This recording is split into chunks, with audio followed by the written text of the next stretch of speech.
it's just great to watch a customer's reaction the first time they pick up an ink stick and they've never had one before, and they're like, wow, what is this? It's like, well, is this the cartridge? Where is the cartridge? How does this work? And to have them load an ink stick into a printer for the first time, it's like an aha moment. This was really a breakthrough technology in our minds, and a lot of us had put a lot of hard effort into this in the late 80s and early 90s. Originally it was all about getting color on just plain paper. That was the main thing. With the other technologies out there, you had to use special paper. This is the nice stuff, right? This is business quality paper. You could use recycled media, 100% recycled media, and your prints will all look great. If things are complex, then they become expensive for the customer. We try to find the simplest way to make any other component that goes into our solid ink. Because we don't have cartridges, we don't have to pay for that manufacturing, we don't have to pay for that shipping. Our 8870 printer has color for the price of black and white.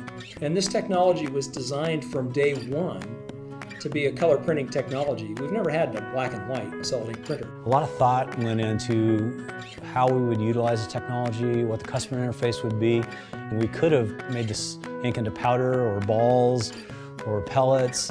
The model that we used was a stapler, which was basically you could open the stapler, you drop in staples, you close it. Everybody knew how to do that. One of the things that I hear the most about is our ink load system and how we put consumables into the printer. I've actually heard that some customers fight over who gets to add ink to the printer next.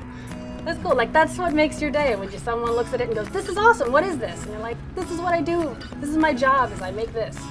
So we've evolved from a small operation where everything was done by hand to now a highly automated, very large factory which makes all the world's supply of solid ink for Xerox. Having the manufacturing of the ink here in Wilsonville lets us manage the quality.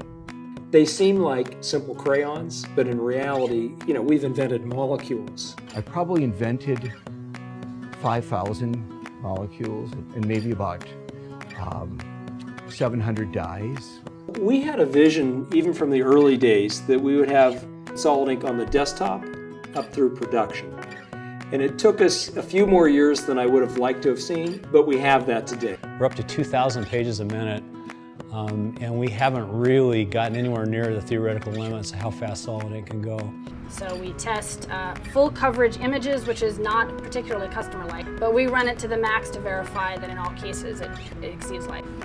And we had just finished running a test of about 100,000 prints on competitive machines, and we're looking at this, we're talking about the normal printer speed specs and all that, and we were really bored with it all. And then someone happened to notice, hey, those guys have a lot of waste. And we all looked over and there was a wall of trash. It's the most environmentally friendly technology out there when you look at the entire life cycle, which we've done. Solid ink was, in a sense, sustainable because it tends to be waxy. And the feedstock for that type of a system tends to be from natural sources like plants.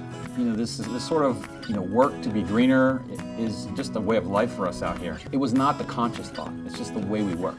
What we were trying to do is build a color product that offers just dead simple ease of use and the print quality that you need in a color printer. It's a true engineering feat that we get this going, but we have a lot less complicated stuff that the customer has to deal with. That's where I get a lot of my energy, even going forward after all these years, is seeing things shipped, knowing customers are using our products and they're solving real world problems, and people are actually productively using the stuff that we work on so hard. And more than anything, I just want to ask them a million questions about what it is that they like and they don't like. See if the things that I enjoy about solid ink are the same things that they do.